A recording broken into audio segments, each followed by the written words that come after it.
So, where are you guys with respect to this season? With respect to how it's gone so far, with respect to where it's going, with respect to where the future is going? Because I've heard the word rebuild thrown around quite a lot, and if you've heard me on here before, you know that I'm not super fond of the term.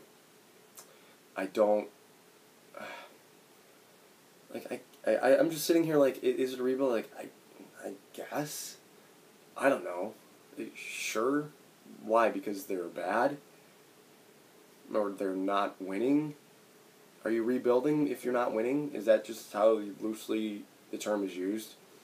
If you're getting high picks, you're rebuilding. If you have a lot of cap space, you're rebuilding. I don't fully quite understand. Because, like, the quarterback is here. The left tackle is here. These are all obviously ideally. The quarterback, the left tackle, the middle linebacker is here. The number one corner is here. The safeties are here. Is it a rebuild? Like, the receiver's probably next, so maybe you're in the midst of it? I don't know. What do you think? What do you guys think? How do we feel? How do we feel about this? We're not going to count week 1, right? That's Peterman. It counts in the record books, but really it doesn't really count to us. It doesn't count to me. Like, the season doesn't start till the home opener starts anyway. But the Peterman game, it doesn't matter. There's the next Peterman game. There's 2 of those now, right? Josh Allen started on Sunday. Josh Allen's going to continue to start every Sunday for the rest of the season, hopefully for the next decade and a half, for the Buffalo Bills. I'm eager to see it, regardless of this team's record, of what they do, at least for the rest of this year. I'm going to have fun watching Josh Allen play, I think. And it's... I don't think it's always going to be pretty. It certainly wasn't always pretty this past Sunday against the Chargers. He went 18 of 33 for 245. He threw a touchdown at the end of the game, a couple picks, a couple rookie mistakes. The first pick, totally inexcusable, even though I was super impressed by him dragging Melvin Ingram across the field like that. He threw the pick. He's ill-advised and unacceptable. An unacceptable interception. So I know that there's going to be lumps with the rookie quarterback. I just think he is the right type of guy. He's so committed to proving people wrong and to being good, and oh man, you can call me a Kool-Aid sipper if you want. I wouldn't blame you, because EJ looked alright in his first game. JP looked alright in his first game. Trent looked alright in his first game. None of them just had the... I just don't think none of them had the tools that Allen has. Allen has everything. It's on him. He has to be the one to sort of harness his power, because he has it. It's just, I mentioned this a couple weeks ago. He's just on the cusp with everything, and the onus is on him to take the next step in every step of his game. Because this past week I saw him complete 55% of his passes, and the big knock was 56%, right? Coming out of college, coming out of Wyoming. I saw him with some shoddy footwork, I guess, to try to play hero ball a little bit. Some of his flaws that came up in his draft profile came up this past Sunday. I saw some. But I saw some things where I'm like, we haven't made that throw, since, Bledsoe. Crossing pattern to, Charles Clay. He's throwing it over linebackers and stuff. He's not always making the right read. I didn't get a chance to watch the broadcast, but somebody pointed out to me that Steve Berline was, not necessarily being too critical of him, but, just sort of, demonstrating where he could have gone with the ball, or, if he left the pocket too early, etc. And, that's good. Because I see Josh on the sidelines with a headset on, looking intently at what he did or did not see. So I think that he's the right type of person for the job. And I know he's got the skills. I've seen the skills. And I think because of, whether it's because of coaching or because of his own personal, vendettas against people, who have doubted him the entire way, I'm just optimistic that he's going to get there. And he's going to play a very difficult defense this past Sunday. He played a pretty difficult defense this past Sunday, and he's got another very difficult one coming up this week with the Vikings.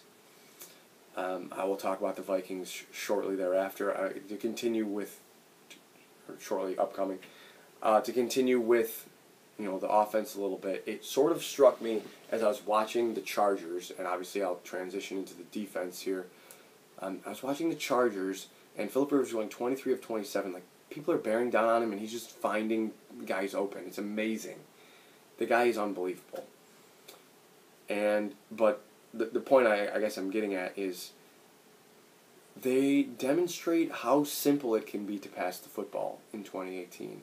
And I would love to see the Bills do that, because Brian Daboll's offense is sort of predicated on taking what the defense gives you, like just lining up, getting to the line with enough time to see what they are giving you, and the Bills were doing that on Sunday, and then just taking it, and just taking advantage of it. So, they're going to give us 6 yards here. Let's take 6 yards, obviously. And the Chargers do that in the sense that, sure, they run the ball. They have Melvin Gordon and Eckler and whatnot, but they throw the ball to Gordon and Eckler. Philip Rivers has attempted 78 passes this year. 28 of them have been for Gordon or Eckler. Their commitment to the run, or establishing the run, is a swing pass to their running back for like 4 or 6 yards. They know their running back has a better chance of beating, a linebacker trying to get over there and maybe one corner than running through the tackles and trying to hit, get in between 300-pound guys and then the linebackers. So I was envious of that, watching that. I'm like, look at this. And then you start covering the swing pass by pulling your linebacker out there, and then they come in and they throw Keenan Allen and they right on the hash, and you hit him on the hash, and and yards after catch. It was brutal sometimes to watch. They were not very kind to Tremaine Edmonds in coverage this past week. It was a tough game for him, but I trust he deserves the same kind of slack that Allen does, and I trust that he will get there as well, because he's only 20 years old. He's huge out there. As if you can see him on the field, the guy stands above everybody on the defense. And I think he is going to be a really good player for the Bills. He just did not have a good game on Sunday. Where are we right now? Halfway through the video. See you guys later.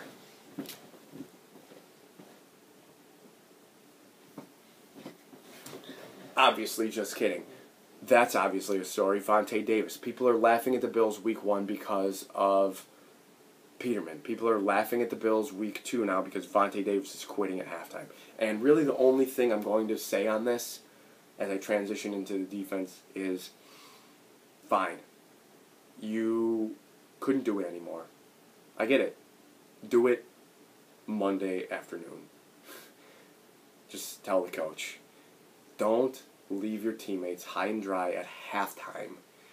Just come out there and don't play. Stand on the sidelines and don't play. It means you were too scared because you pulled yourself from the game. You were too scared to look your teammates in the eyes. And when they asked you, Vontae, why aren't you out there? Because my heart's not in it. You couldn't tell them that. You were too scared to tell them that. To be a man and talk to them about that. Like, I understand how ruthless the league can be with cutting people and signing people and this and that and this and that. But there's so many people that would give up everything they have to be in his position, and then he just gives up his position in the middle of a game, which to me is unacceptable. He could have done it on Monday, and I don't think anybody would have cared. That's all I'm going to say on that. The defense was not good in the first half. They gave up 284 yards. A lot of what I basically was just talking about. Easy stuff. But in the third quarter, they come back, they allow 4 yards. They lost 65 total yards in the second half. What is the reasoning? Where is this? And then we find out after the game that McDermott took over play calling duties in the second half. And that just has me so curious. Like, why was it so night and day? Just complete 180. They were pressuring Philip Rivers. They were getting in his face. They were defending the pass. They were defending the run. The Chargers were begging the Bills to get back in it. Unfortunately, Josh Allen really couldn't do that for them. But where's that been? Where was that week 1? Where was that the first 6 quarters of the season instead of just the most recent 2? Will it continue? Like we saw it last year. Like the Bills got throttled by the Jets. They got throttled by the Saints. They got throttled by the Chargers in like 3 consecutive weeks. Then they come out and just shut down Alex Smith, Kareem Hunt, Tyreek Hill on the road against the Chiefs in a game that was a huge stepping stone getting them into the playoffs. So I know it's capable. I know they're capable of doing it. I know they're capable of playing that way. I need to see more of it. And I don't know if it'll start this week. They have the Minnesota Vikings, as I said. A lot of people got them staring at an 0-4 hole. I can't blame you for that. I do think they have some winnable games after that. The divisional opponents, the Tennessee, Chicago, Detroit's down the road. Like, I don't know, Indy. I don't know. Dude, I don't know. I don't know what Josh Allen... I don't know what to tell you because I don't know how Josh Allen's going to be after these 2 weeks. I think that playing against a very tough defense like Minnesota's, Danielle Hunter, Sheldon Richardson might not play. I don't know his injury status. Everson Griffin, Linval Joseph, Anthony Barr, Eric Hendricks, Xavier Rhodes, Harrison Smith, Anderson Dale. Like, they have studs all over the place. They were in the NFC Championship last year. Like, it's not going to get any harder than that, really. On the road for your first career start against this one of the top 3 defenses in the league, hands down, even though they're what? I don't know if they might be like, I think they're about 17th right now in terms of yards, but in terms of talent, they are there. They are in the mix for the number 1 defensive team. So, will Josh Allen come out of it, maybe come out of it, with a rough start, but he's never going to see anything that difficult, I don't think, the rest of the season. So, on offense, they got your Kirk Cousins, who I'm really not even still sure is that good. But he's having nice connections with Thielen, nice connections with Stephon Diggs. They haven't really got the running game going with Cook and Murray just yet. It doesn't mean that they can't. They scored 24 points week 1. They probably should have scored 21 points this past week against the Packers that they tied. That's a joke call on Clay Matthews. I don't care if the NFL said it was the right call. That's not the right call. The Vikings should be 1-1 right now, not 1-0-1. But like I said, they're tough on defense. They have only allowed 3 touchdowns all year. 2 of them are on defense. One of them was a blocked punt recovered for a touchdown. Their opponents are converting 34% of first downs.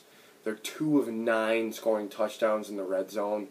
So once the field gets shorter, that defense gets that much tougher to play against.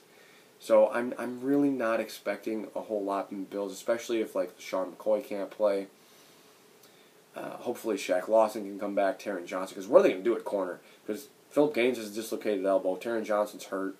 They signed Ryan Lewis off the practice squad, but like they're looking at like Trey White and Lafayette Pitts because they don't have Vontae Davis. They might not have Phillip Gaines. They might not have Taron Johnson. Oh my God!